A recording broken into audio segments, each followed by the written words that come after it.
Joining us now is David Levine, who is a professor of law at the University of California, Hastings College of Law in San Francisco. And from 1994 to December 2005, he was the co-counsel in the Ho versus San Francisco Unified School District federal court case, where he helped to represent all of the Chinese American families in their successful attempt to get race-based quotas removed from the public school student assignment system in San Francisco. Welcome. Thank you.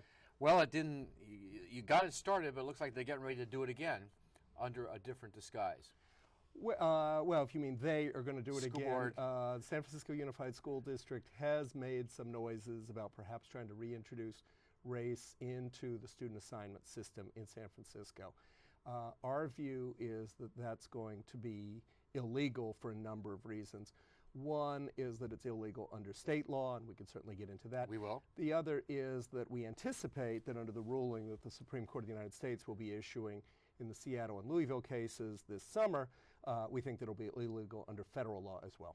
You know, and it's timely. Doug Chan was on the program last week, and at the end of the program, actually, on his way out, he said, we should invite you, and I'm delighted to have you, but we didn't ever anticipate that the Seattle and Louisville case would be going before the Supreme Court, and it is actually, as we speak today, which is not when they'll view this program, but you know, it's interesting when you go to the Seattle School Board website and you see their justification for using race in assignments. It is remarkable in the arguments they make blatantly. I think they've had to change their website after so much protest, but they talk openly about the fact that, you know, cultural diversity has nothing to do with individual rights. It has to do with group rights, and it's bizarre ideology to justify this kind of race-based assignments. That's not, is our school board using the same kind of logic in their official statements?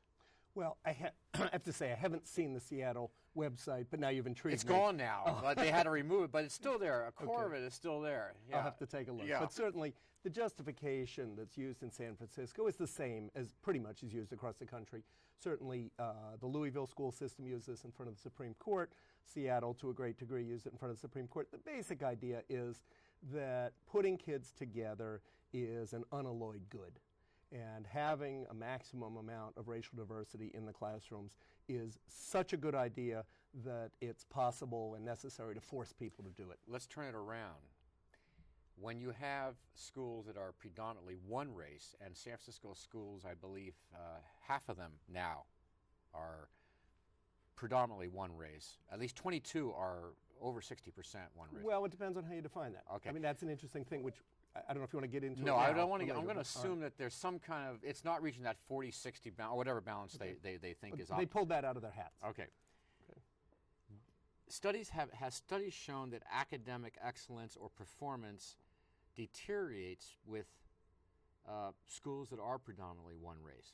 The research is mixed on it. There's research to suggest that kids do better in a mixed environment, but I think the better research shows that what really is going on is that it's a matter of class. It's a matter of economic, the economics of the parents, so that if you have a school that is predominantly middle class, it doesn't matter if it's black, if it's white, if it's Latino, if it's Asian, if that's true. If it's predominantly very poor kids where they're not getting the support at home, and in particular, the parents are not able to help support the school, that's where things really deteriorate. But isn't that their argument? Isn't that the school board's argument? Is that you wind up with school assignments based on neighborhood schools or where the parents would like to have their children go to school.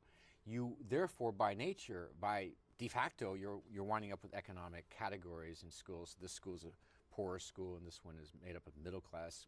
So is that their argument at the Seattle, Louisville, and San Francisco, I think, that this is the only way to create more equality of opportunity? Is that their argument? Well, I think there are, yes, in short, yes, that's our argument. I can't believe I am making their arguments.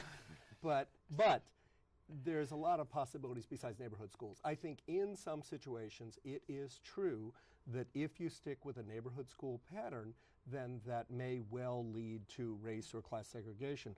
But there's no law that says, that I'm aware of in California, that says that it's required that we have neighborhood schools.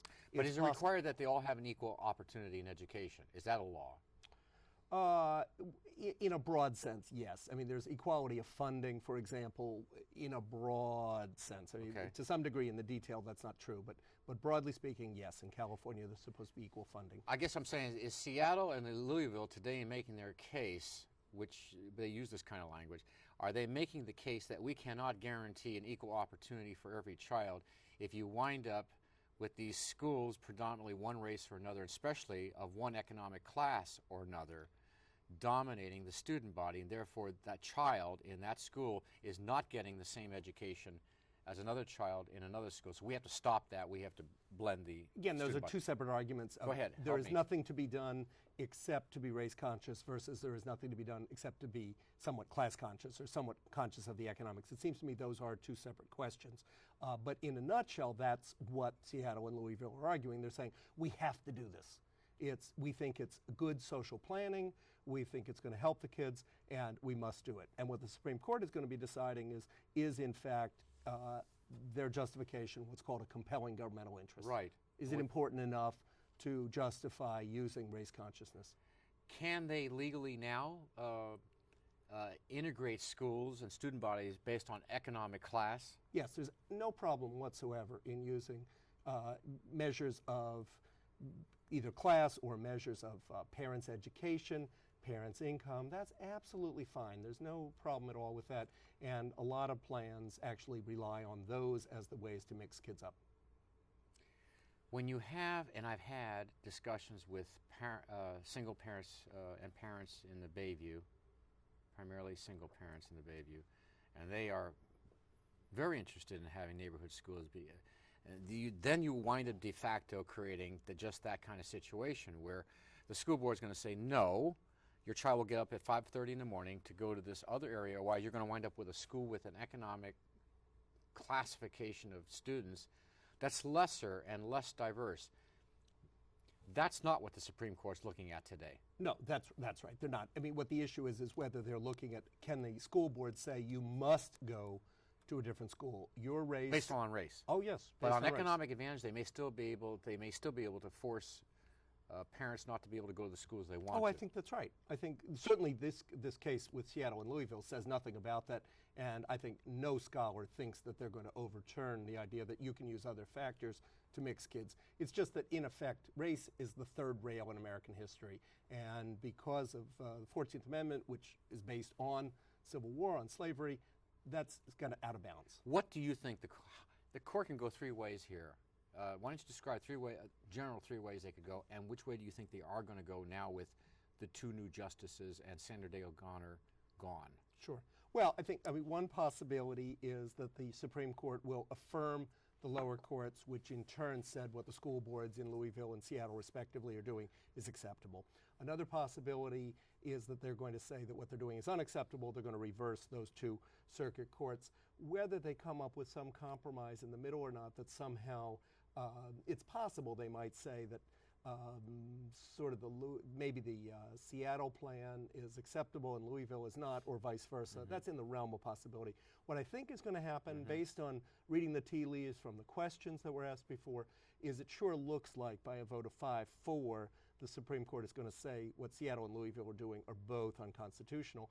In part, that's because of Justice O'Connor leaving and Justice Alito coming on board. And that will make race as not one of the 4 or 5 or 6 or 7 criteria for school assignments. Right. In all probability, what they will do is they will say it's not proper. If you're doing a mechanical system, you're just assigning kids and saying, okay, these kindergartners are going to school X and these kindergartners are going to school Y, and if one of your criteria were race, that's in all probability going to be off the table as of, let's say, July 1 of next year. So how do you enforce that? I mean, how do you go about showing that the school board suddenly wasn't using race if they're using economic categories of students or neighborhoods? In other words, they go to a neighborhood and they say, no, we're not using race, but we're going to require that a certain amount of these students come over here and vice versa. Well, through a lawsuit, you can investigate. Okay, that's right. That's where you come in. Yeah, exactly. Right. It's a great American way. You use a lawsuit So what am I talking to about? get into the mechanics of what the school board does. Now, in most cases, the school boards have been completely blatant about it. They've set the policies in open meetings. Right. They've set the policy on the record. There's not going to be much question about it. The question is going to be, let's say the Supreme Court knocks down the Louisville and Seattle plans, and school districts then have to change. Yes. The question then will be, are they changing in conformity with what the Supreme Court has mandated, or are they still using race in some sort of a subterfuge? And that's a lawsuit that will do. There will not be a federal agency that will be monitoring something like that. Well, the Justice Department could, or the Office of Civil Rights of the Department of Education could do it. The State Attorney General could do that. But in all probability, it'll be through private lawsuits, just as the Louisville, Seattle case and the San Francisco case originated. Sure. Time's running out, but here's what I'm so confused with. The Supreme Court, the same Supreme Court, did allow race as one of the criteria for at the university level. I mean, it's not like University of Michigan, at least, or University of Indiana, you've now described to me. Mm-hmm. There's places where race can be and is allowed to be a factor in admission.